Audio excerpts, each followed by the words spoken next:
Thank you so much, Peter. It does strike me that I come from, after this morning and then before the fourth talk, for a very embarrassingly small historical slice, only 5,000 years of literary production. But even so, I think there's a certain commonality with the other talks today of exploring a deeper history than we normally find.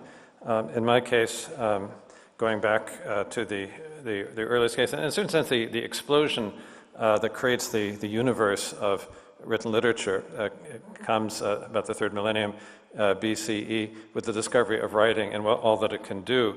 Just to give one example, the Egyptian scribes, this is almost 3000 BCE, 4500 BC, 2500 BC, 2800. They discover they can put the whole world into a word, and these words are visual as much as they are anything else. So here we have a thief is trying to steal this grain, which will provide important DNA evidence later for his diet, of course. The guard baboon has caught him, and he's speaking to the guard. And here at the beginning, this feather is like an I, and this vulture is like as an A. So that first word in this context, I think, should be translated, yeah! He said, yeah, hit the baboon, get the baboon off me. So here in this tomb forever, you have this moment, right, of theft and of translation across media. So world literature comes into the world in this kind of explosion, but it also comes very personally. I thought I'd just give a little personal example of how literature comes into one's world. The first book that I really read for grown-ups as a teenager, The Life and Experiences of Tristram Shandy Gentleman, when I was, I think, 15. I thought it was so great. I thought, well, where do I go from here? Well, Tristram Shandy was my guide. Among the many opinions that crowd out his life story, he speaks at one point of my dear Rabelais and my dear Cervantes. I did not know anything about those gentlemen, but if they were good enough for Tristram Shandy, they would be good enough for me. So I devoured both Don Quixote and Gargantua and Pantagruel in the venerable Penguin Classics translations. And by midsummer, I was hungry for more, but where to go next? How do we discover world literature beyond? So in one case, the author recommends other authors. In another case, the publisher does. So I looked in the back of my Penguin editions, and they would list other books you might want. And I thought, well, I'd love to find another rollicking satire, another hilarious comedy. So I settled on a likely title, The Divine Comedy. What could be better than this? I soon discovered that Dante's epic was not quite the fun fest I'd been anticipating. But I was drawn in by his cosmic vision and his melancholy eloquence. As summer waned and the new responsibilities of 10th grade approached, I decided I wanted another deeply serious, otherworldly work. So I came upon the perfect title in the back of my Penguin Paradiso, Dead Souls by Nikolai Gogol, which sounded just as gloomy, but in fact it was the sparkling satire that I thought that Dante was going to be. Bliss was it in that dawn to be alive, as Wordsworth would say, but to be a young reader was very heaven. Now, for most of the 20th century, the field of comparative literature in which I grew up was largely focused on the major Western European powers. In 1960, the Swiss-American comparatist, Werner Friedrich, complained that the world literature courses of those days were hardly living up to their name. Sometimes, he wrote, in flippant moments, I think we should call our programs NATO literatures. Yet even that would be extravagant, for we do not usually deal with more than 1/4 of the 15 NATO nations, as there were in 1960. But Friedrich was not calling for an expansion of comparative studies. Instead, he recommended dropping the term world literature altogether. What took me farther from Europe than the ancient Near East was a chance encounter with another world entirely. In my first semester in college, I took a survey course in Western art, but the instructor happened to be a Mesoamericanist, and he included a week on his specialty.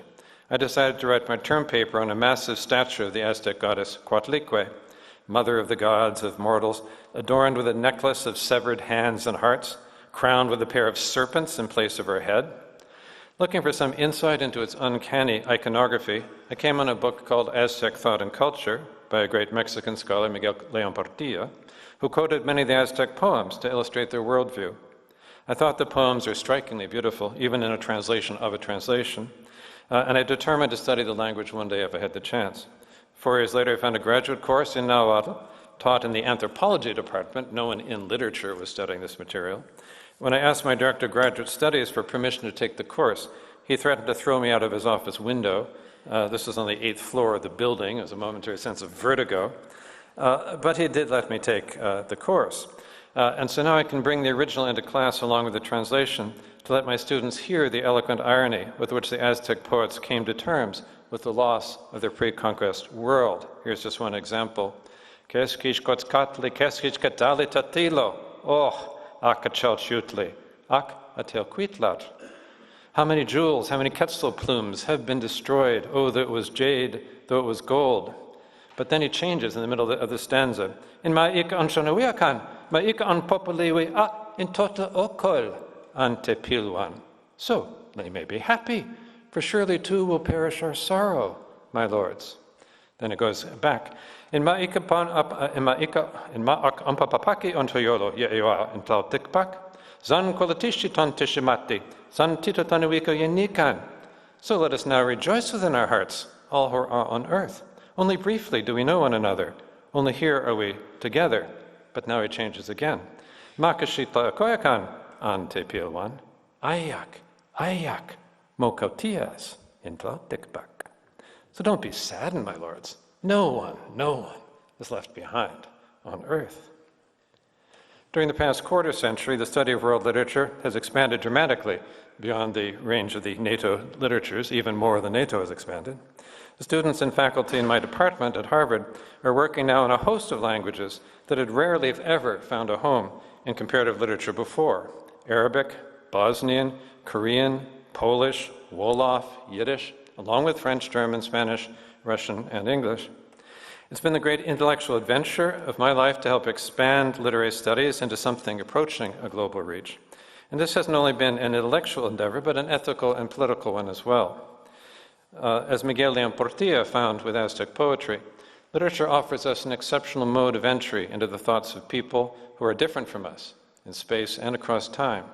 In our conflict-ridden world today, we desperately need better understanding, both of our commonalities and of the distinctive identities of cultures beyond our own.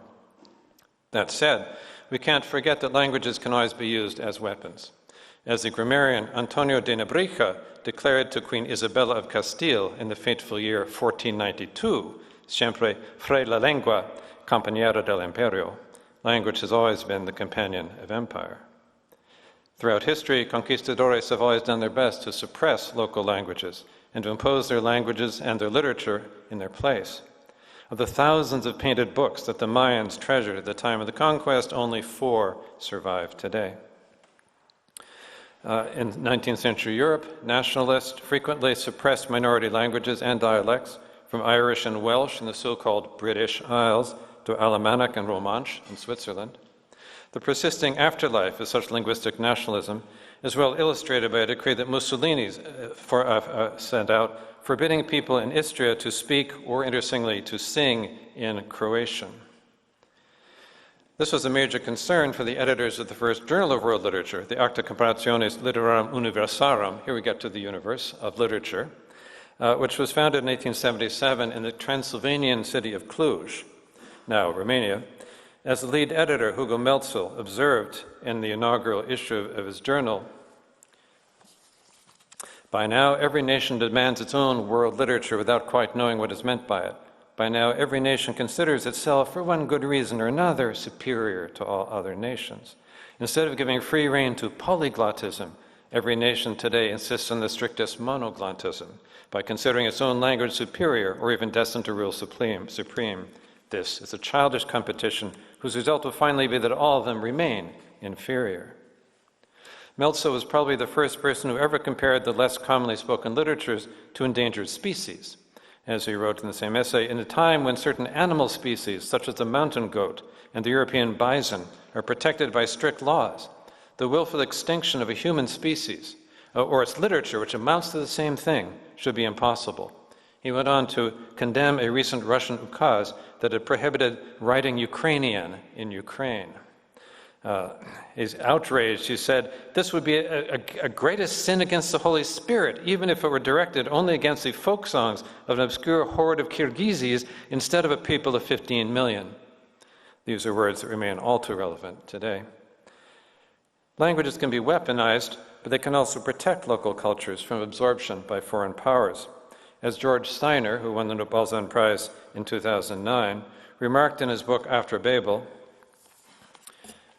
a language builds a wall around the middle kingdom of the group's identity. It is secret towards the outsider and inventive of its own world. There have been so many thousands of human languages, human tongues there still are, because there have been so many distinct groups intent on keeping from one another the inherited singular springs of their identity and engaged in creating their own semantic worlds, their alternatives. And here we see his own book being translated. I love particularly the German translation, which is, it's as though it's in Hebrew, written in the opposite direction. The Tower of Babel itself, evoked in Steiner's title, gives a good illustration of this. The biblical writer claims that God decided to confuse the Babylonians' language as they're building this impious tower threatening heaven, to keep them from completing it and attacking heaven. He says, come, let us go down and confuse their language so they won't understand each other. That is why it was called Babel, because there the Lord confused the language of the whole world and scattered them over the face of the earth. This is a satiric etymology, which ignores the obvious derivation of Babylon from the Akkadian Bab Ile, meaning a gate of God, the God being the patron deity, Marduk. The Tower of Babel story is often read as a tragedy of loss and dispossession, but it may really suggest an opposite meaning. It's a kind of a story of resistance, an account of how Akkadian lost its claim to be spoken by everyone in the world, thanks to the impious pride of the Babylonians. Imperial languages themselves can be used to preserve the traditions that they threaten. We see this in colonial New Spain, where the Spanish imposed the Roman alphabet on the native languages after they destroyed the hieroglyphic books. In one image, the natives' names are shown in hieroglyphs, you see here. 8 deer, 7 deer and 8 rabbit are their names, even as the massive friar with his portable writing desk is dominating the scene. Yet the poems that drew me to study Nahuatl survive today thanks to the Roman alphabet. Aztec poetry had been a purely oral tradition. But in the mid-1500s, 2 collections were compiled at the request of friars who wanted to understand what their congregants were singing, and ideally to repress it, but they collected the material to find out what it was. And so we have a body of 300 remarkable poems that otherwise would have been lost forever. Here you can see in one of these manuscripts, the heading of the poem just says, Nikan Ampewa Tepanitskuikado, which means here begins a log drum song. But I think you can see also the pride of the scribe. Oh, look, he can describe here it is, on the page. Something similar happened after Christianity came to Iceland in the year 1000. The Norse gods were soon eclipsed, but their stories continued to provide poetic imagery and allusions. But by the early 1200s, the meaning of these allusions was fading from memory. Runes had only been used to inscribe things on wood or stone, not for literary compositions, and the material was simply being forgotten. And a writer named Snorri Sturluson compiled a major compendium, the Prose Edda, to try to bring these stories together. He was a committed Christian, but he was also a great writer. And he was anxious for young poets to know the stories behind all the imagery they were using, lest the old poetic tradition die out. Snorri was well aware that the traditions he cherished were under attack by the new Christian order in which he was a participant. But in a prologue to his book, he describes the growth of the human race in terms of a material gain, but also a memory loss. So he's really interested in the same issues of migration and the kind of what's in the cultural DNA, you might say.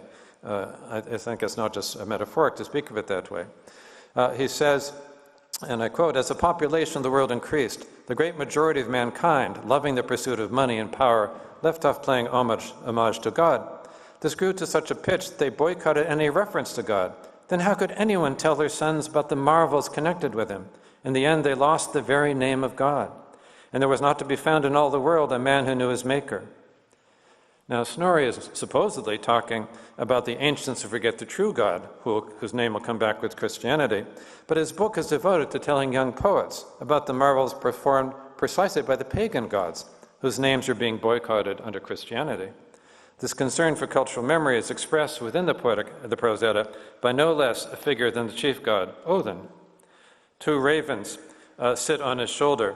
I'll come to this in a second, leading into this. Two ravens sit on his shoulders and bring to his ears all the news they see or hear. You can see the ravens there, faintly there. They're called Hugin, whose name, if the root means thought, and Munin, whose name means memory. He sends them out at daybreak to fly over the whole world, and they come back at breakfast time. By this means, he comes to know a great deal about what's going on in the world, and on account of this, men call him the god of ravens. As it is said, Hugin och Munin flyga fler dag, jormen grund yfer. Get Hugin att han after komme, då skamkak mer at Munin. Hugin and Munin fly every day over the vast expanse of the earth. I fear that Hugin, thought, will not come back, but I'm more concerned about Munin, memory. Odin is the god of wisdom.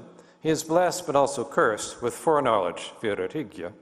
He knows that he can only use the raven's reports for a while, until the gods enter their fated twilight and fade from memory. One day Munin will fail to return. But Odin is also the god of poetry, and perhaps he foresees the day when poets will adopt the script brought by the new dispensation that will displace him, and will use it for themselves. Resisting the oblivion threatened by advancing culture, these poets will celebrate their former patron god and his marvelous deeds, and their poems will keep alive the memory of the raven named Memory. Now, to close, in gratitude for the generosity of the Balzan Foundation, I'll take an Italian writer as my final example of a world author.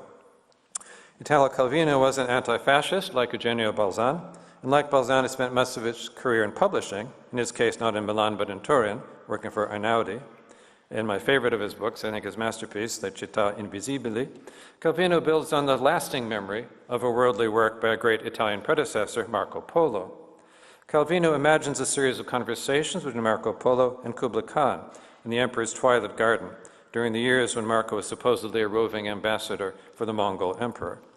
Marco reports on the cities he's visited around China, describing them under headings such as cities and signs, cities and eyes, cities and the dead. We seem to be lost in a distant, fantastical past, but modernity increasingly intrudes. One city is so overpopulated that no one can move an inch. Another city is about to be crushed beneath towering mountains of garbage. By the book's end, New York and Washington, D.C., mentioned by name, have merged into a single continuous city, as have Tokyo, Kyoto, and Osaka. As Calvino once remarked, and I give this pun here, the invisible cities, or città invisibili, are a dream born in the heart of the unlivable cities, città invivibili, the continuous uniform cities that keep on covering the globe, he says. His book crosses the borders between past and present, east and west, utopia and dystopia, viewing the modern world through multiple lenses of worlds elsewhere. So what can a writer or a scholar do amid the global problems of warfare and environmental crisis? I take heart from Marco Polo's description of his worldly project. The empire, he tells Kublai Khan, is sick. What is worse, it is trying to become accustomed to its sores. This is the aim of my explorations. Examining the traces of happiness still to be glimpsed, I gauge its short supply. If you want to know how much darkness there is around you, you must sharpen your eyes, peering at the faint light in the distance. At times, all I need is a brief glimpse, an opening in the midst of an incongruous landscape, a glint of light in the fog, a dialogue of two passers-by meeting in the crowd. And I think that setting out from there, I'll put together piece by piece the perfect city made of fragments mixed with the rest. In the book's concluding lines, Marco and Calvino offer what I would say is a good agenda for any literary critic or any humanist who wants to push back against the world's intractable conflicts. The inferno of the living, another Dante reference, of course, is not something that will be. If there is one, it is what's already here. The inferno where we live every day, that we form by being together. There are two ways to escape suffering it. The first is easy for many. Accept the inferno and become such a part of it that you can no longer see it. The second is risky and demands constant vigilance and apprehension. Seek and learn to recognize who and what in the midst of the inferno are not inferno. Then make them endure. Give them space. Thank you.